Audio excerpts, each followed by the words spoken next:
Welcome to Education Talks. I'm David Burke. Kaleena Carter is an experienced secondary mathematics teacher and university and career counsellor. Originally from Michigan in the United States, Kaleena has experience working in both US schools and international schools in Korea. In this episode, she shares her journey from being a mathematics teacher to becoming a college counsellor, as well as some insights into the unique challenges international students face when applying to US universities. Well, Kaleena, welcome to Education Talks. It's a pleasure to have you. Where are you joining us from? I'm joining from Seoul, South Korea, and here we're experiencing some signs of spring. The cherry blossoms have bloomed. It's actually really beautiful here right now. It's a great time of the year in Seoul, this time of the year. So thanks for being here. I'd like you to tell us a little bit about your journey from being a mathematics teacher to becoming a careers counsellor, and what brought you to Korea. Sure. Okay. So I guess I'll first start with what initially brought me to Korea. I came to Korea after graduating university in 2007. I worked at a small nonprofit immediately after graduating, and I kind of felt like something was missing. I hadn't traveled. I didn't really explore too much of the world. And one of my friends had taught English in Korea a while ago, and they said, "Hey, why don't you give it a go? This will be your chance to still teach and also explore the world. So why don't you try it?" So I eventually ventured to Korea in 2008 and stayed until 2010. And during that time, I was teaching English. I was, studying Korean. I was really diving deep into, my host country. And I realized that although this was my first time teaching and living abroad, it wouldn't be my last. It was definitely not going to be my last. And so I eventually returned back to the States and, went back into the public school sector. I was teaching mathematics, and then was like, it's time to return. In 2013, I returned and began my teaching career internationally, officially at international schools. And so I started teaching mathematics at a school here in Seoul. And around like 2 years after my first, my first contract, in 2015, the principal approached me about considering an alternative role in the school. And so he brought to my attention that students felt really comfortable in my classroom as they were learning math, one of the most hated subjects, but they still enjoyed, they were very comfortable learning in the setting. I made the classroom environment welcoming, and they really connected with me. And so because of that, that caused me to be the best candidate to take on this new role as college counselor alongside teaching mathematics, alongside my mathematics teaching responsibilities. And so initially I was taken back. I was hesitant because, I hadn't, applied to a university for years. I kind of was, out of touch with, what our students had to go through in the process. And so the principal assured me that, the learning curve is steep, but yet I'd have many opportunities to learn, and that ultimately the relationships with the students were most important because I was going to be a part of a journey that was outside of just the general classroom. And so I agreed to challenge myself for the new role. And so here I am. I noticed that with balancing both roles as a teacher and as a counselor, I was leaning more deeply towards the counseling. And I think that has something to do with, my approach to my teaching in general is very student-centered, very individualized. And so I really valued that I had the opportunity to get to know the students way beyond just, could they factor a quadratic? And so it really catapulted me into this part of my career. Wonderful. I want to ask you, what was it that inspired you originally to pursue a career in education? Yeah, that's a big question. So I wouldn't consider myself, one of those students that dreamt of being a teacher since childhood. It naturally came to me as I was kind of grappling with what major to choose at university. And, I was determined to become a veterinarian in high school. I was like, I'm going to, be a vet. I love animals. And it was in grade 12 that I was just dissecting a fetal pig, and it, the large intestines totally, broke. And I was like, oh, I can't handle this. And then later on in that same class, anatomy class, grade 12, we were taken to a cadaver lab on the campus of University of Michigan. campus. And that experience, although great, a great learning experience, it just was kind of the moment where I knew that that a path in medicine and or veterinary sciences was just not going to be for me. And so I ended up at university kind of undecided. I kind of went into my undergraduate career very much undecided. And so I sat down with someone in very much a similar position as I am right now as an advisor. I sat down with an academic advisor and kind of was sharing with them, my experiences and what classes I enjoyed the most in high school to try to vet out what it is I wanted to do with my career. And ultimately, we started talking about high school and how I enjoyed my high school experience so much and being involved. And the advisor kind of insinuated that you can always return to high school. And I'm like, and what do you mean? And not necessarily in the role of a student, but the role of an educator, and kind of was determining what I thought about that. And that's when it absolutely clicked that, I wanted to, go back and experience high school, but contributing to those moments that the students that myself as a student enjoyed so much. And so it was that questioning, that advising that I wished happened a little bit earlier on. But I appreciate that it took me to the path it took me on the path that allowed me to be in the position that I am today.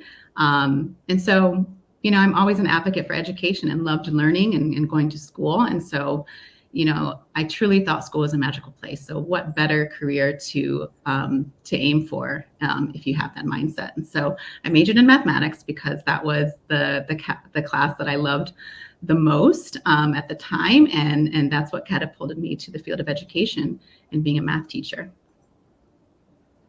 Awesome. Now, in your current role as a university and careers counsellor, I know that you regularly use data-driven research to help students and their families make decisions. Can you walk us through your process for conducting research and how it informs what you do? Definitely. I mean, I kind of insinuated that, it's a very individualized approach. And so most of the data that I'm using is qualitative. It's not necessarily numbers and just, stats and graphs. It's more of the qualitative statistics that I'm using, learning about the students. So I'm doing my little mini research projects on my individual students first, determining, what is it that, they are interested in, what have they involved themselves in, and I'm gathering that information from one-on-one conversations with them, from student-created documents where they're, creating a survey or answering a survey, and parents are also providing information, and being present myself in many school-related activities as possible, that the students are involved in, so that I can take my notes and understand who they are in the context of, the school that I'm at. And other aspects of the research process include, following the trends in admissions from a statistical standpoint, especially after the pandemic. The trends have changed. Certain aspects have changed drastically. And, what is the impact on, the student population that I'm working with? And that is, in the form of, attending admission seminars, conferences, as much as I possibly can. And from a statistical standpoint, the collecting of data, of the numerical data of where our students are attending and how that correlates to, the curriculum that we're providing, and et cetera. That's a very important aspect, is our own internal data, because the students ultimately will be viewed in the context of where they graduate high school from. And so it's important that the high school data is accurate and up to date. And I know that can be challenging with the changeover of platform use, and also with the changeover from, the job turnover that occurs in international education. So that's, kind of a very broad overview of the process, but it's very convoluted, a lot of numbers flying around, a lot of data, a lot of files, digital and analog. And so that's just a brief overview. Well, and you're very good at it. Now, international students, when they're seeking to attend a university in the US, what are some unique challenges that they may face in the application and admissions process, and how do you help them navigate these challenges? Yeah, it's funny. I think, one of the most unique challenges that I think international students seeking to attend a university in the US or even other parts of the world is is kind of the accessibility and ease of visiting the campuses, right? And understanding the school from, a from the ground perspective, right? So they're looking on websites, they are reading Reddits, they are, on Instagram, and they're trying to gather as much information as possible to make a really big decision about their life. And some students have not had the opportunity to visit the US for a while, especially with the pandemic. And for some of them, they're reliant upon childhood memories of what the region that they are hoping to spend, their part of their adult lives in, that are, driving the wish to study in particular regions. It's just, a childhood connection. And so it's not maybe as relevant as what they potentially will need as a young adult. And so getting them to understand that complex topic of picking up the best fit university for what you need at right now, not necessarily what you are trying to remember. And it's definitely different for students who are attending, schools in the US. They may be applying to, some of their local state schools, or, they have the ability to take a weekend trip and not cost an exorbitant amount of money to visit some of their dream school campuses. And so I feel like that is that's one of the challenges that international students have, is that they're making these very big decisions about their life with maybe not even having stepped foot on the campuses that they will be attending. And so as a counselor, it's in my best interest to provide as much information as I can as possible to inform. And so, I encourage students, if they have the opportunity, to take advantage of, for their spring break, do a college tour if possible. And if not, I will attend, fly-ins if it's offered by, the institutions that my students have deemed, an interest in. And I will come back twofold with information, recordings of chats with alumni on campus, and et cetera. So, and campuses really do understand that. And so they are providing their own programming. Like some schools have, VR experiences, like virtual reality experiences. And, they have the 360 tours. A lot of those things started popping up, because of the restrictions with travel during the pandemic. But most importantly, it's just to ensure that the students are learning about their supposed dream institutions as much as possible, and gathering that information to make those decisions. So, yeah. I wonder, are there common misconceptions about the US amongst international students and families? Definitely. I would say one of the biggest misconceptions is the name value of the school, and how that correlates to, opportunities that are bestowed upon the students. Like that, I feel is, much farther than the truth. There are more than 4,000, higher education institutions in the US to choose from, and many of which are well equipped to give the student the opportunities that they're dreaming of, and to provide those unique opportunities for success for the attending students. However, harnessing those actual opportunities is up to the student. It's their responsibility. And so I think it's irregardless of the name of this institution that they're attending. If they don't harness those opportunities, then it's obsolete. Like the name has, no meaning. So I think that's one of the biggest misconceptions is correlating or like that cause and effect relationship. Like if I attend XYZ institution, then I'm going to be successful. And so I think a lot of people have that misconception. And so understanding that the US, there's just such a myriad of opportunities for education, that it tends to not matter eventually. How do you work with international students to help them understand those sort of cultural and perhaps academic expectations that are the norm in the US? Yeah, I think, being at a school that is, an IB school currently, I feel like our students are very much prepared for the academic aspect, but the cultural aspect is definitely something that we do have to prepare them for. And I collaborate mostly with, other counselors who are more in the social emotional aspect. I recently collaborated with our pastoral counselor here to create curriculum that is more of life skills and kind of a pre-departure and transitioning classes for our grade 12s. We actually facilitated two-hour sessions with our grade 12s very recently on, transition to life on college campus. And in some of these seminars, we focused on drugs, alcohol, and campus culture, partying culture, relationships and consent, life, and some life skills activities. And so I think the life skill activities were the most fun for the students. They had to learn how to tie a tie, sew on a button, iron a shirt, do a 30-second elevator pitch, give an authentic apology, and put a friend in a recovery position, just to name a few. And, it really did it really helped the students understand that, they didn't have a chance maybe to practice some of these things and how they are moving into an adulthood very soon. And another thing that we did to kind of help support, and what I do, is really build a strong alumni connection, because the students are wanting to hear from their peers that, have kind of went through a similar process as them, studied at an international school, and are attending institutions in the regions that they hope to matriculate to. And so we brought back some alumni from the class of 2022 very recently, and they came back and shared their first semester stories. And I even removed myself from the conversation to say, look, no adults in the room, please share freely your first semester stories with your peers. So it was great. They really appreciated that. So those are some ways in which I'm helping kind of them to navigate this new process of matriculating to their institutions.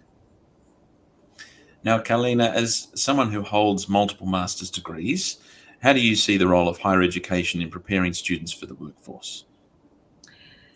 Yeah, education is funny. I think it's becoming more interdisciplinary. I think having master's degrees in, very diverse fields like the arts and technology, of which I have, has kind of informed a lot of aspects of the way that I teach in the classroom. And so I kind of see it in action, right? Pursuing higher education from an interdisciplinary mindset, I believe, is what's going to kind of create the change makers, the innovators, and in the workforce. And so that will, be able to solve some of these more complex problems that we're facing in the world today. So I believe that, higher education still holds a very important part of being prepared for the workforce, and, having degrees that are more approached in a more interdisciplinary aspect are going to be more and more common.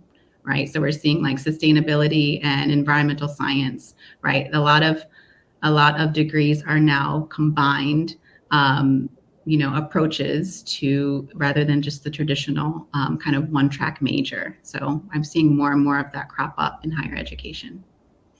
Interesting. Now, you'll have experience teaching in the US and Korea. So I'm also wondering, how has it influenced your approach generally to education and counseling? Yeah, it is, my approach is very student-centered, as I mentioned before, and so being able to connect with the students and understand their experiences and relating to them has been, always my priority. And so teaching in the US and abroad has kind of allowed me to see diverse perspectives, diverse backgrounds, diverse ways of upbringing. And so dealing with a very much more diverse range of students. And it's broadened my perspective. It's broadened how I approach different students. And it really has allowed me to, be able to understand and really approach the students on their level, and be more relatable. So I would say teaching in both regions has really allowed for me to be more confident in my approach to, a diverse group of students. I'm wondering if you can maybe share any success stories of students that you've counseled, or moments in your career that have just given you, great satisfaction. Yeah, counseling can be very challenging, especially these days, with the landscape of admissions and how cutthroat it can be. But definitely the moments in my career that I feel the greatest satisfaction is when a student runs to the door and, is welcoming me celebrate with them when they gain admissions to, their top choice or their first choice school. And usually the most memorable are, students who applied and gained admissions to the institutions that we maybe don't recognize the name to. And what makes it so successful is that the student went through the process from beginning to end, aiming on best fit. And I absolutely adore those moments where I understand that we're celebrating the student and their achievements, and the university is also celebrating the same thing. And so we're all on the same page, we're happy, and we're celebrating together. So those are definitely the moments where confirms, we're approaching this the right way. Yeah, very good. Now, I'm curious about your thoughts on AI, particularly Chat GPT, and how it can be used for international students with their college application process. Yeah, Chat GPT, just like any other technology, is just a tool. And so at first, I was a little caught off guard with, how easily it was able to generate, responses to some essay prompts I threw in there.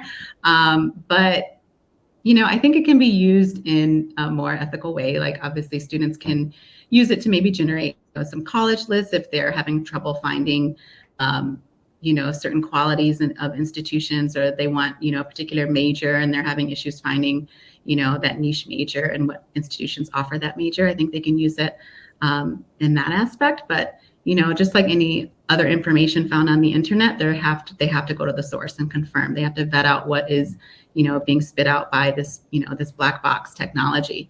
And so, more popular topic in the counselor circles is, whether ChatGPT can be used to ethically help students write their essays. And, perhaps it can be, but, ultimately, especially with, the holistic review and U.S. admissions, students have to convey their humanistic side in the common essay, in the Common App essay, and in their personal statements. And so the admission reps who are reviewing that and looking for that connection, they're trying to understand the student through that lens. And so if it's primarily written by a non-human like AI, then this completely defeats the purpose. And so I think there'll be ongoing conversations as it develops. I think it's very still new. And so institutions are trying to figure out, how it could, if it does have an impact, what the impact would potentially look like. But as of now, I think just, not hiding from it and just saying like it can be used in XYZ ways, and ensuring that the students understand it as a tool and not a crutch. I think it will open up some doors for students who may not have access to a counselor and just need some feedback on an essay and need to, chat with it about chat with the AI about their response. So I'm definitely open to seeing, what happens, but I would not say I'm leaning any strong way against ChatGPT. I think it's very fascinating, actually. Indeed, it is. Now, lastly, what advice would you give to students and families who are sort of navigating the college application process? Yeah, to students themselves, like, take a deep breath. You will end up making, the right decisions for your pathway. And so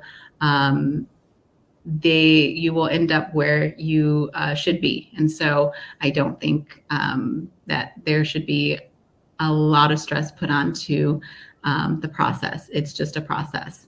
And for families, perhaps trust the student to make those decisions. Give them the opportunity to actually make some of those more challenging decisions throughout the process.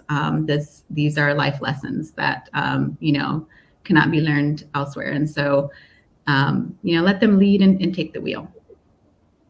Good advice. Now, Kaleena, if people want to get in touch with you, if they've been watching, listening to this interview, and they want to reach out, what's the best way for them to go about doing that? Sure. You can contact me on LinkedIn. I have a profile, so I'll ask you to put the link somewhere, and you can definitely connect with me in that way. Very good. Now, it's been wonderful to have you on the program, Kaleena. You're a great former colleague, and hope we can keep in touch. Thanks for being a guest on Education Talks. Thank you so much for having me. Education Talks is an Ed Events production for the Ed Events community. You can keep up to date with the development of the community by registering on the website at ed.events.